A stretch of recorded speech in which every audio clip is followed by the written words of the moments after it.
So relative to sentencing, I have a job. And what my job is to do is to hold you accountable. That's to punish you.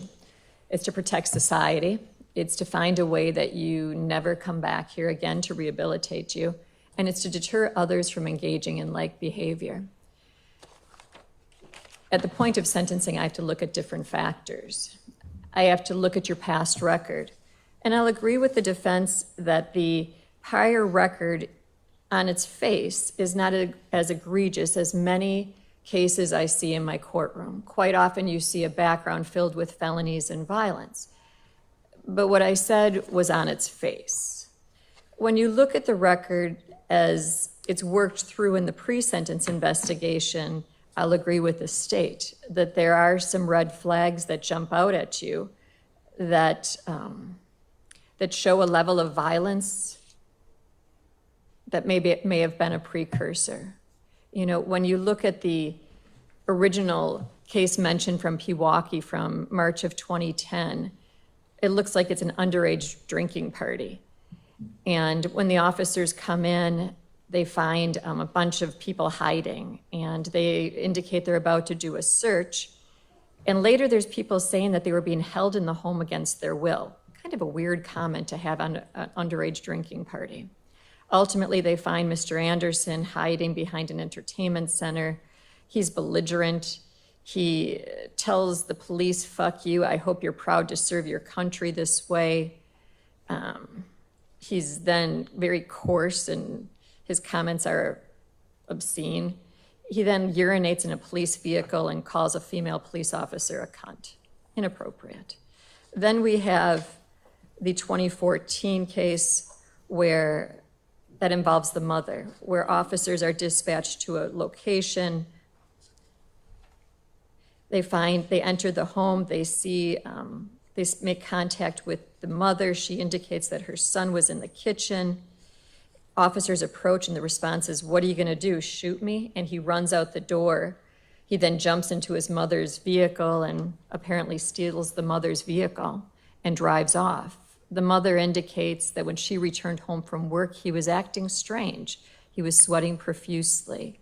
He argued, he punched a vase, he caused it to fall to the floor. She calls her ex-husband. He pushes the mother into a room and shuts the door. He prevents her from exiting. He then breaks the phone. He's continuing to scream and yell and throw things, at which point she calls the police. Ultimately, what we find is that he returns to the residence. He gets into a physical altercation with Mr. Foose. She's informed that he had crashed her vehicle into the deck at the rear of the residence and fled on foot. Ultimately, we find that the mother's fiance confronts Mr. Anderson, and he throws that person to the ground.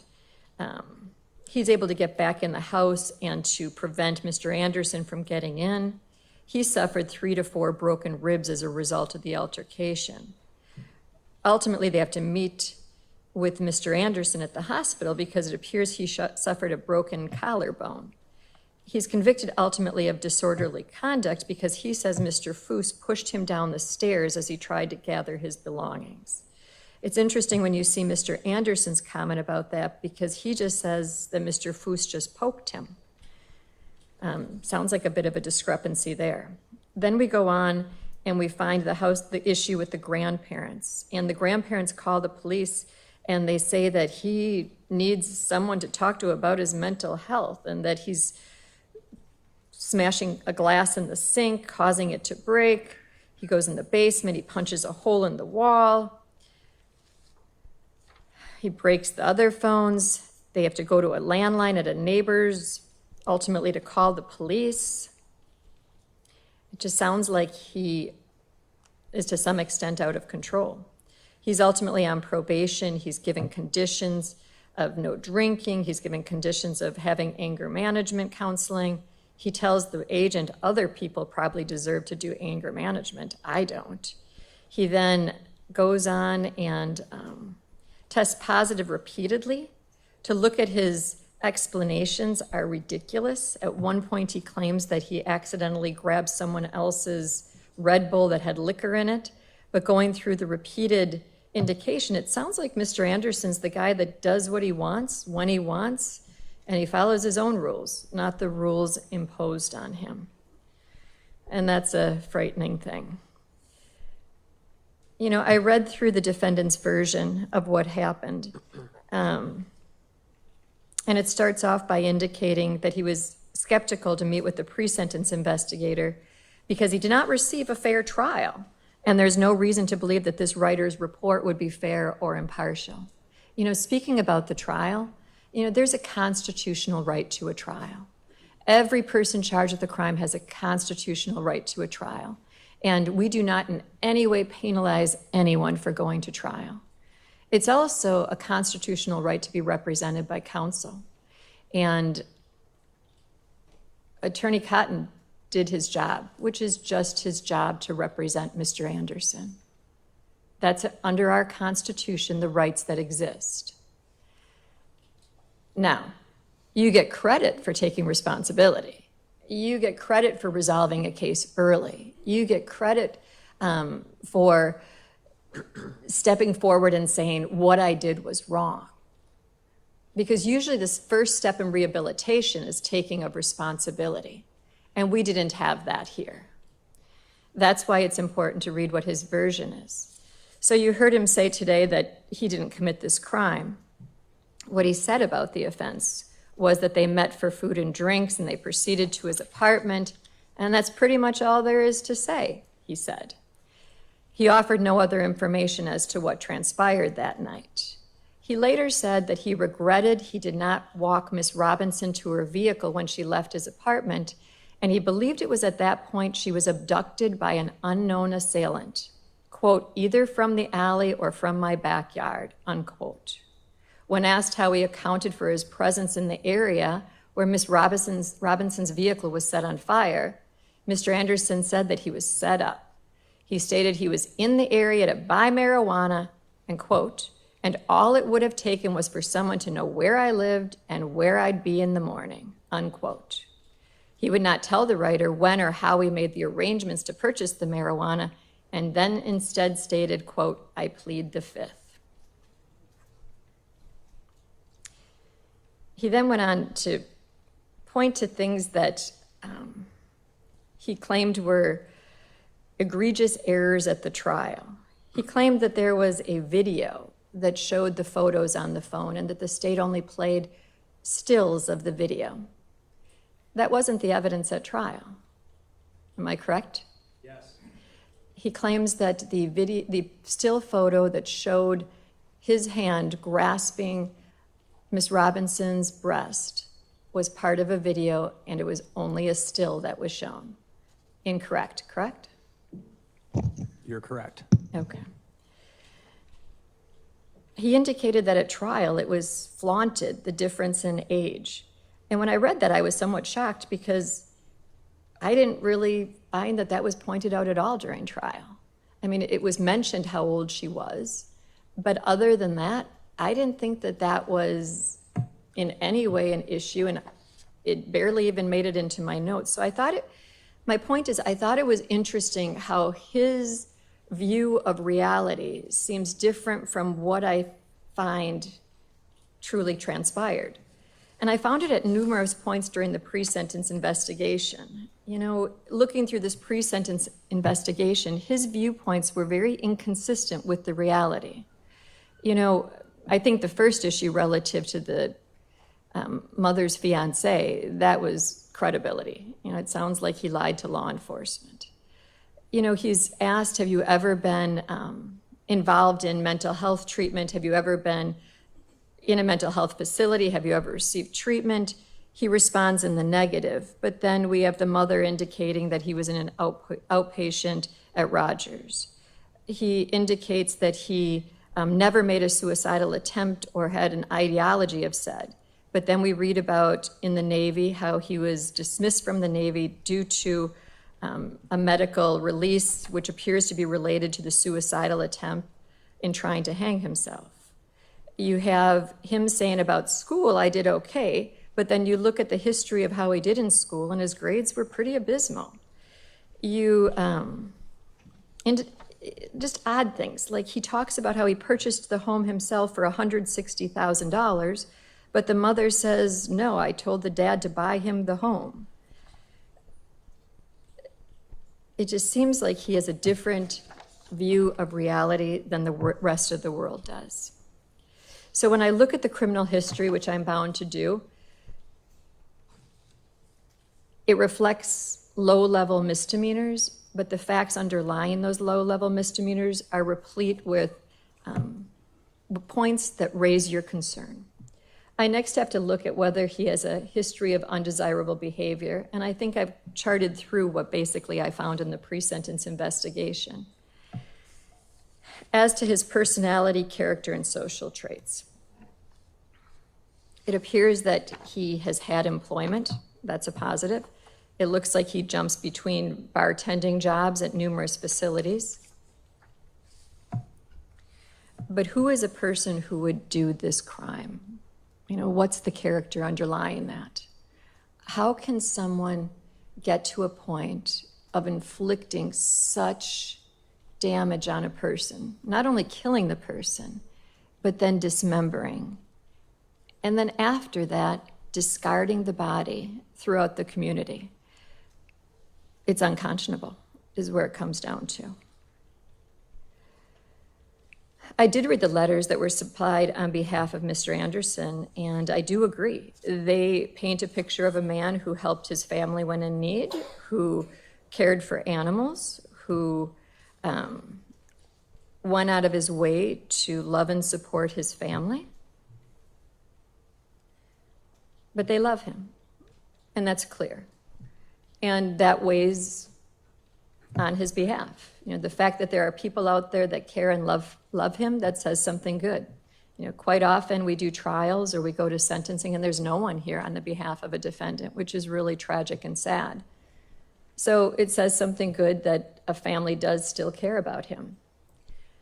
I have reviewed the pre-sentence and I've taken into consideration what's stated therein.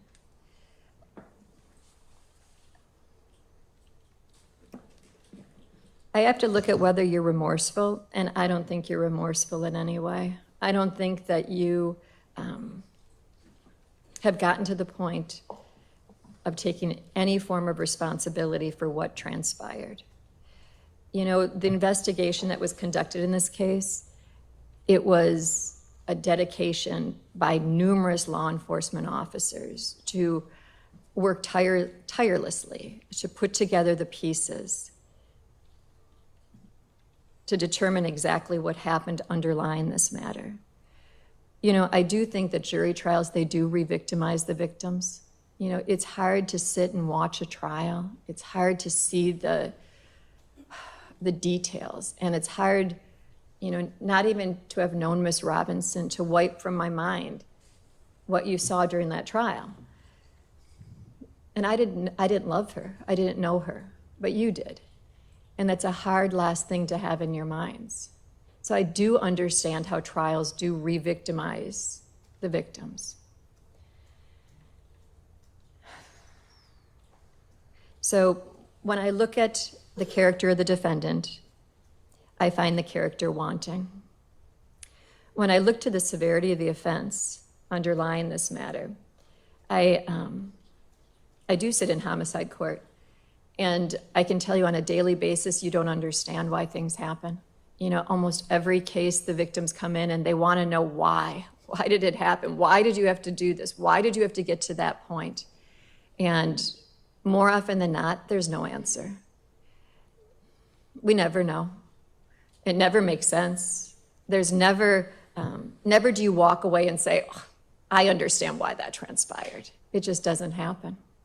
I can also tell you that, you know, I've read through all these letters and they talk about give us justice, right? Give us what's due.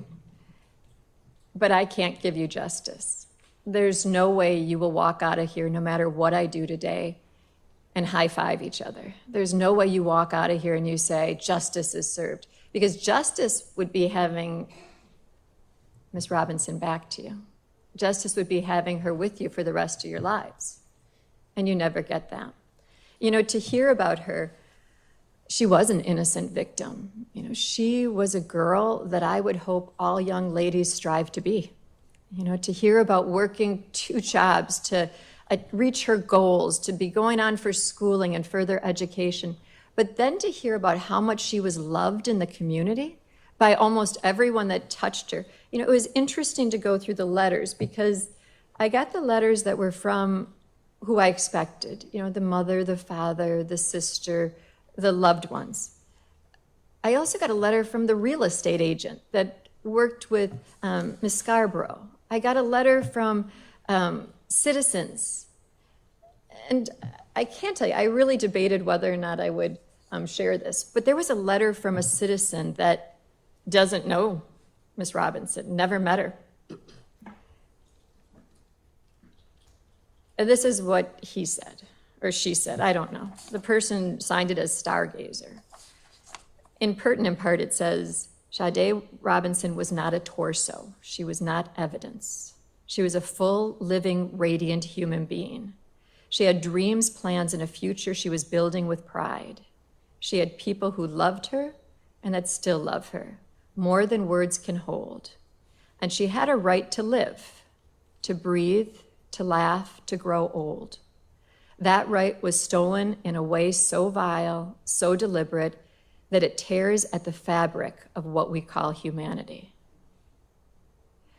You, Maxwell Anderson, didn't just kill her. You carved her, and you discarded her like garbage, and you tried to erase her body from this earth piece by piece. And for what? Not even you had the courage to say. You sat there in court as if you were a man. You didn't snap, you planned. You didn't panic, you dismembered. And still you offer no answers, no remorse, no ounce of dignity that you stripped from her. But here's what you couldn't take. You could not mutilate her soul. You could not silence the scream of justice. You could not prevent an entire community from rising up in Sade's name. We know who she was. We know what she could have become, and we will not let your darkness define her. To the family, there are no words that can hold the weight of your pain, but I need you to know we see you. We mourn with you. We love you. You have the right to tears. You have the right to rage. You have the right to every ounce of justice this system can give. May you feel her arms in the wind. May you hear her laughter in your memories. May you know that she did not die forgotten, she died loved, and we will remember her always. Maxwell Anderson, you are not the center of this story. She is, and she will always be. Sade Robinson lives on in light, in truth, and in love, and you will be remembered only as a man who tried to destroy something beautiful, but failed. You know, I thought that was beautiful. And I think that it shows the impact that this had on the community. You know, that took time and effort and thought, and I think it put together a lot of what the community felt. So going back to what I need to look at. In formulating a proper sentence, I need to look at the character of the defendant. I need to look at the severity of the offense. You know, to take away a child is horrific. You know, you wouldn't wish that on anybody. To have a child not outlive the parents is a horrible thing. But not only did you extinguish her life, but you hid it, and you hid her body to be found. And I can only imagine every time a news report, every time something clicked that another body part was found, how it had to just re-victimize this family, how it had to just be like another shot to their soul. I can't imagine how horrific that had to be. And yet, I wonder which was worse, the not knowing in those first days where she was, you know.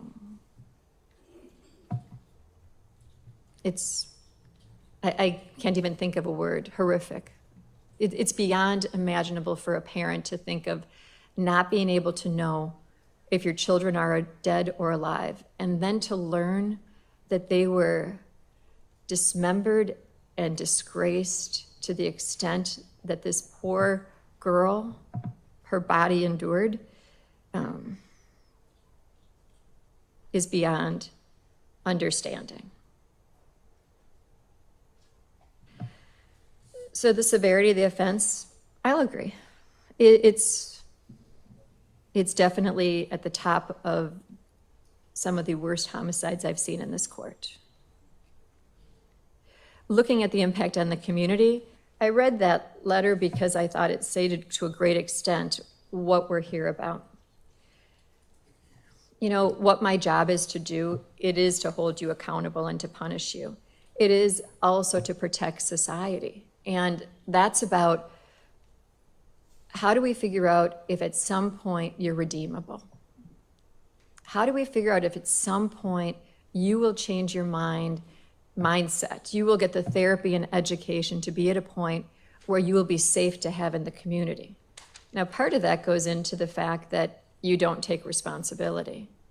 You know, I listened to the evidence. I watched what was introduced during the course of the trial. There is no explanation that I've heard that's valid as to why you would be walking away from that burning car. You know, those photos were not of a girl in a video enjoying life. Those photos of you grasping the breast that was ultimately shaved from her body, with her face plastered into that, I don't recall if it was the ottoman at the couch, the way that her body was positioned, there's no explanation for that.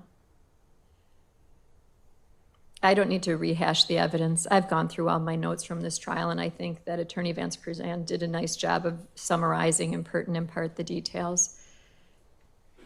But there's no answer that you briefly provided in this pre-sentence that makes even a hint, that even resonates with a hint of truth. So how do we protect society from a man who clearly has had darkness in his past, who engaged in behavior that is, it's the facts that you see written in horror novels. That's what we have to determine. And you know, it isn't easy. I can tell you that when you think about, is there ever something redeemable in a person? You'd like to say at some point there is. And I can tell you that at the points in life where I've come to the conclusion that there isn't anything redeemable, you know, you do think about, I think it takes away a little piece of my soul. How come I couldn't find anything good? How come I can't find anything that I can say at some point you'll be a better person? So ultimately at sentencing, considering the seriousness of the offense, your character, and the needs of society. This is clearly not a probation case. Probation would unduly depreciate the seriousness of the offense and isn't even allowable under our law. You are sentenced to a term of life imprisonment, and that is what the penalty is for a jury of your peers ultimately coming back and convicting you on first-degree intentional. In this case, I didn't see a restitution request. We are asking for a restitution hearing, and we've pre-selected a date. Thank you. We'll be setting restitution off to be determined at a later date. Relative to this matter, I have considered the seriousness of the offense. I have weighed your character, and as I've indicated, I find it wanting. I've also reflected on the needs of society, and are you a good risk? And sadly, you're not. As to my sentence, relative to the nature of the offense, you are not eligible for challenge incarceration. You're clearly not eligible for any substance abuse programming. Restitution will be determined at a later date.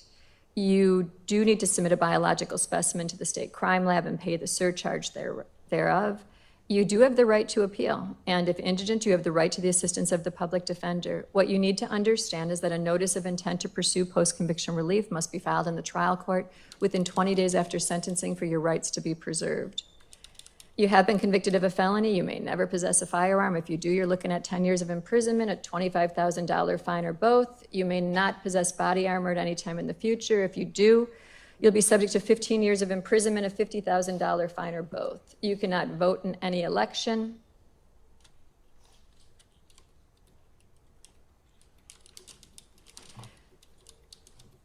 I'm going to waive all non-mandatory fees, costs, and assessments. I'm ultimately going to want payment for restitution first and foremost. So we're going to determine that on a later date. But due to that, I'm not imposing any fine. The fees, costs, and assessments will be payable during your term of confinement at a rate to be determined by the DOC.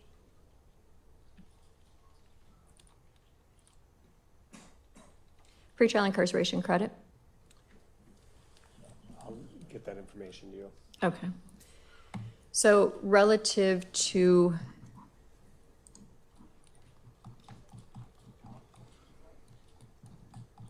one moment.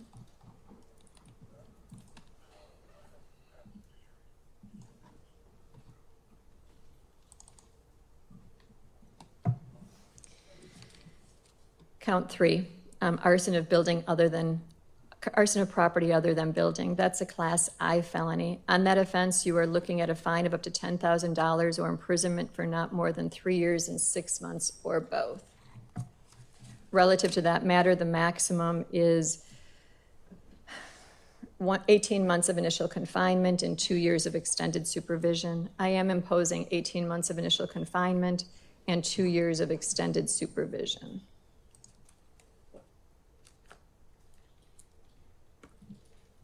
One moment.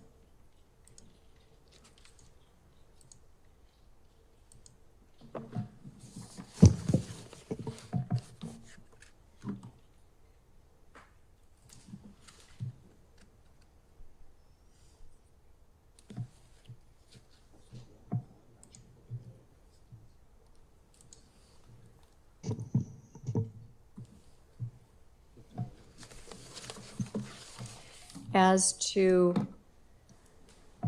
count 2, which is a charge of mutilating a corpse, that's a Class F felony. That means upon conviction, you could be fined not more than $25,000 and imprisoned not more than 12 years and 6 months, or both.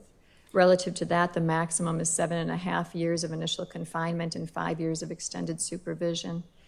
I am imposing 7.5 years of initial confinement and 5 years of supervision. Relative to count 1, that is a Class A felony, the charge of first-degree intentional homicide. Relative to that, you shall be sentenced to imprisonment for life. And relative to this matter, weighing all of the factors that I must, looking at the Galleon factors, considering your character, the severity of the offense, and the impact on the community, where you stole a truly shining light, is what it sounds like. I am ordering that you will not be eligible for extended supervision. Counts 2 and 3 are consecutive to count 1. The date for the restitution hearing will be? September 4th at 10:30. Have you determined? Yes, excluding today's date, 484 days. I will provide you with a written explanation of the determinate sentence for your review. State, what have I failed to address? I think that's everything. Defense, what have I failed to address? Nothing further. Celeste? Nothing, Judge. One moment, and I'll give you a copy.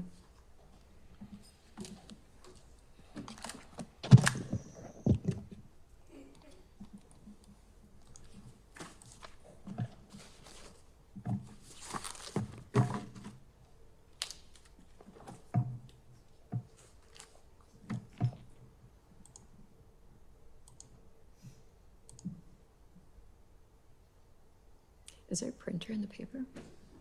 Is there paper in the printer?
You know, moving forward, just an idea.